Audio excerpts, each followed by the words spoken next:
Hello, this is Greg Allison with Green Griggs coming to you on the 18th of October 2020. Man, time flies when you're having fun. It's hard to believe it's 18 October. But you know what, my friends? We've got something to talk about. There's something that worries me. There's something that really troubles me right now. And that's something we've got to talk about. We have an ominous force before us in this world. Something that I'm concerned that we're going to have to deal with one way or another, that we have no choice over. Now, I tell you on this channel all the time that there's good people in every country. There's good people of every race, creed, color, and religion. And even good people in bad organizations. Sometimes they just get trapped there, but not typically at the top. So hopefully nowhere near the top.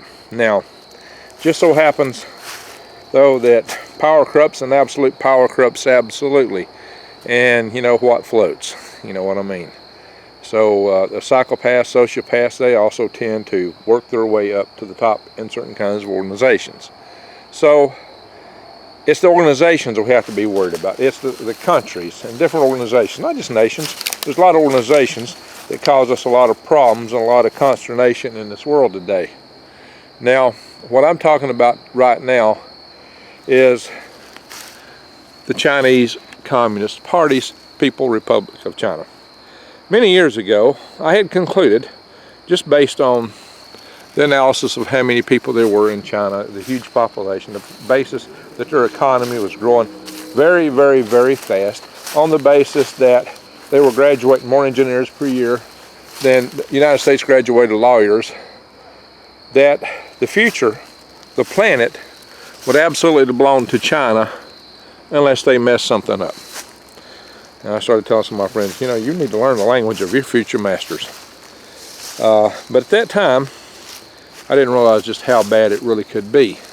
I didn't understand. I knew that the Communist Party wasn't great and wonderful. I knew there was Tiananmen Square. And I knew that, you know, they were a one-party state and had a lot of corruption. And their root was communism. So I knew there were a lot of problems in it, but I thought, well, they were learning different. They were coming out of it. They were developing, you know, Western business models. They were interfacing with the world. And I had this great hope, as a lot of other people did too, that as they became more and more interdependent with the world, that would build bridges and relationships that would be positive. It seems we're finding something far different. Far different. Today, well, here's what we got to look at. They are at a speed bump. They've hit a speed bump thanks to a whole lot of holes in the Swiss cheese lining up. Their economy has taken a hit for several reasons. One, and maybe first most, is, you know, once the economy grows to a certain point and the people reach a certain level of prosperity, they get more and more pay, and eventually they're not as competitive as they may have been in the sector of just general labor. And so they try to move more and more into high-tech ventures. This is what they're doing. But that changes the nature of their economy, the nature of their boom, who they are, and what they're doing. And that may seem promising to us at first. And so that actually gives a glimmer of a chink in their armor. There are other chinks, but some of them may be more temporary. For example, as we may know, the bug that went around also shut a lot of things down. And that also caused them some impact to their economy. But another thing that's hit them hard, and it's the way a lot of countries saw the way they played that. And a lot of countries are really recognizing just how aggressive they're being in the world right now. And these other countries are deciding they don't want to play ball that way. A lot of countries are deciding to change the terms and how they deal with the PRC. And so what they're doing is pulling a lot of their factories, a lot of their work out of the People's Republic of China. In many cases, they're even embargoing, or boycotting Chinese products and services, including web services And particularly those countries that are in locked horns with the PRC, such as India, they really banned a lot of Chinese services and applications, more so than the United States even. So there are a lot of things at play. So, but we've seen China have a tough time. We've seen them after Tiananmen Square, when the world opinion turned hard against them, them being able to spring back the value of their economy and the greed of the other people have collectively made people forget that pretty fast. We forgot about it. We forgot of the horrors of Tiananmen Square. And you can always look it up if you don't know what I'm talking about. It was a very bad situation. But we forgot so fast. And I'm thinking that they're in a speed bump right now, and once again, we may forget real fast, although I think the speed is going to get a lot worse real soon. But whatever happens, greed collectively and other things can make people forget, and they can grow again. But there's an opportunity in the speed bump. It may be our last best chance to preserve ourselves and our freedoms. Because here's what I'm really concerned about. I'm concerned that China is going to take this world, the PRC. If it was the ROC, it might not be as bad. I'm concerned that the PRC will continue to grow. I talked about their, in a little video called Planet China, I talked about their Belt and Roads Initiative, and I explained how that was really more of an invasion plan than anything else, and how they had really set up these awful deals with so many countries that the countries basically paid China to put the belts and roads infrastructure into their own country, or they went in debt to China for that, and couldn't pay them back, and China just, they cut sweetheart deals with the country in the first place to do it, and then, when the country can't pay them back, China gets even more.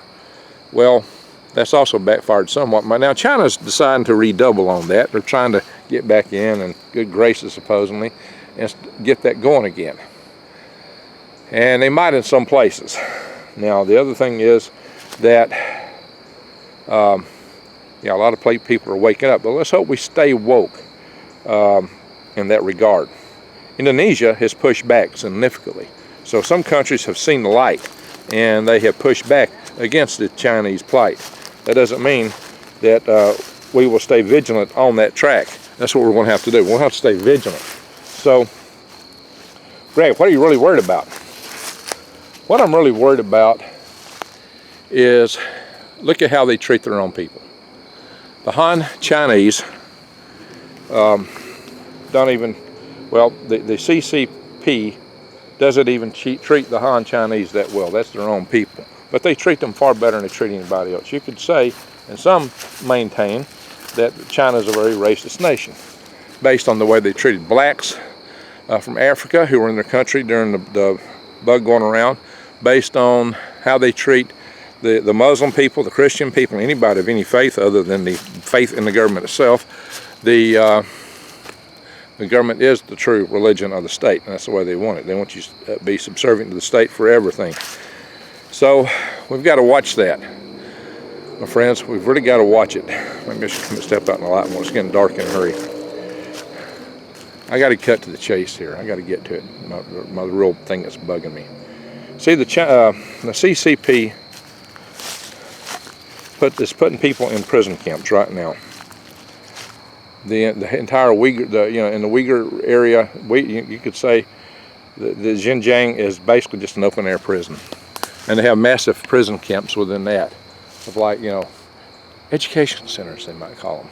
About 3 million people in them right now. And now they're doing this to other Muslim populations in other parts of China. They are doing it now in Tibet. They started to do this in Tibet to Tibetans.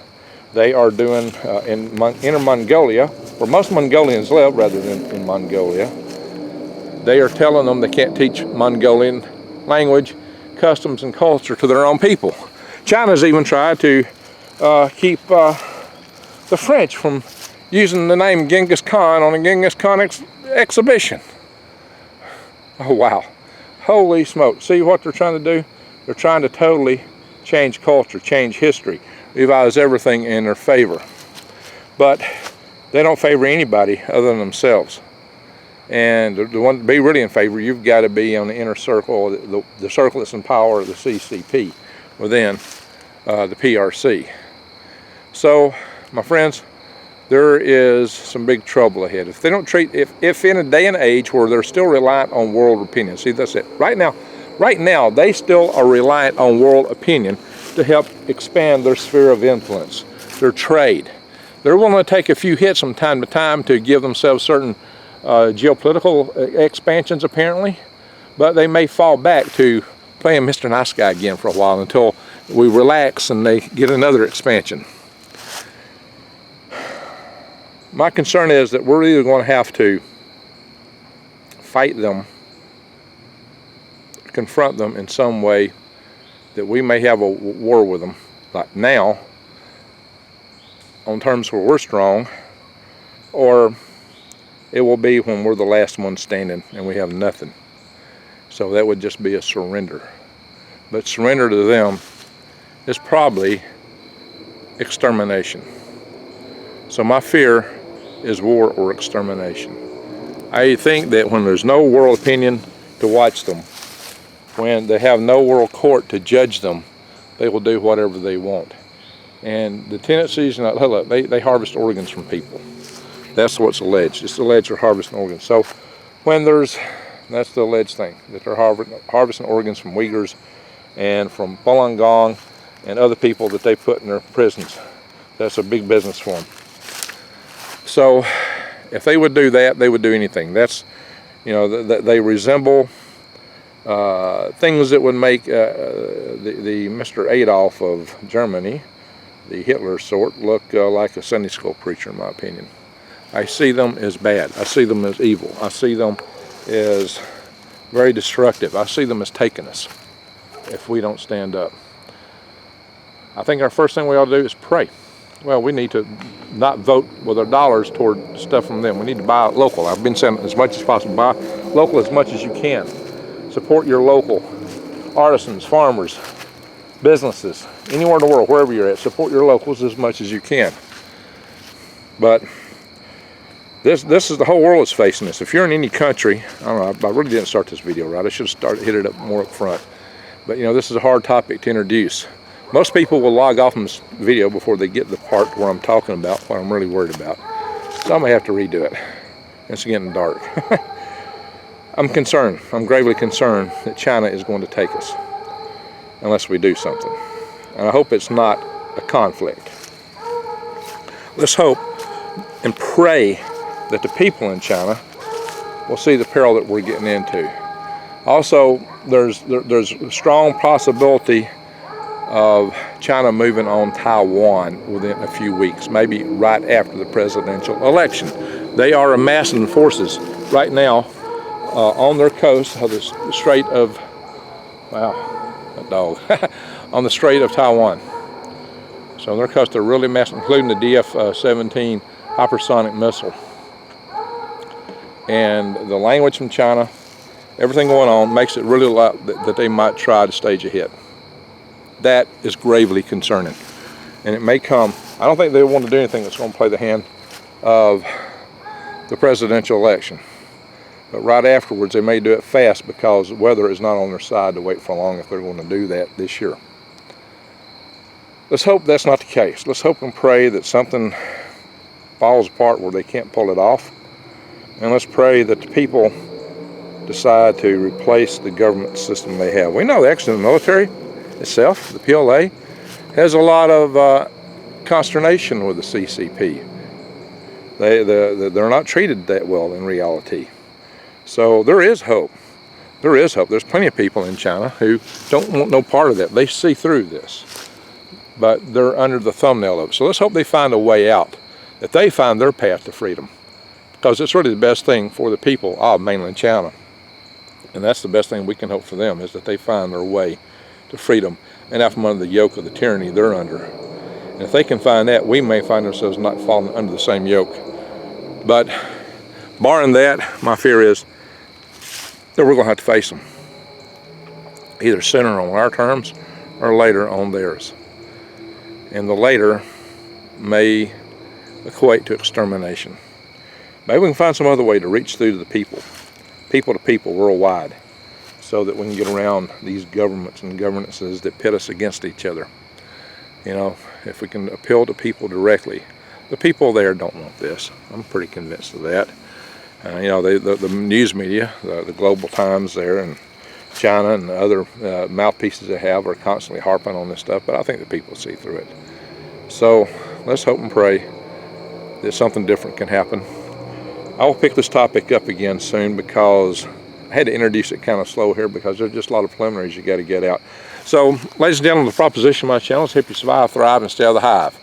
And this video is part of my series of keeping your eyes wide open and head on a swivel, because it's really coming at us in a lot of ways. And I'm going to talk about the prospects for China hitting Taiwan probably in my next video on this topic series. Unless something else breaks real fast, because that looks so hot. And then I will pick this topic up again in the not too distant future. I have got a invite out to Dr. Graham, who coined the term Thucydides trap, and hopefully Dr. Graham can come on my channel for an interview. We'll see if he'll take us up on that. I really hope he will. Graham Allison, excuse me. Why did I forget that last part, the Allison part? Dr. Graham T. Allison.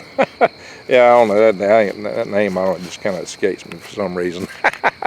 Yeah, I've got a request out to Dr. Graham T. Allison to come on my channel.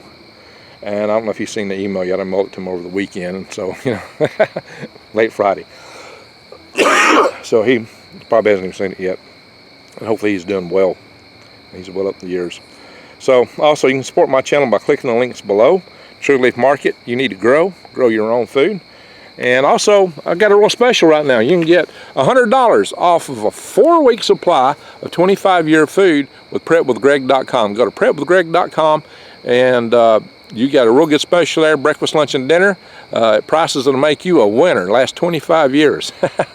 2,000 calories a day. Good, real food. And with varieties. So check it out, prepwithgreg.com.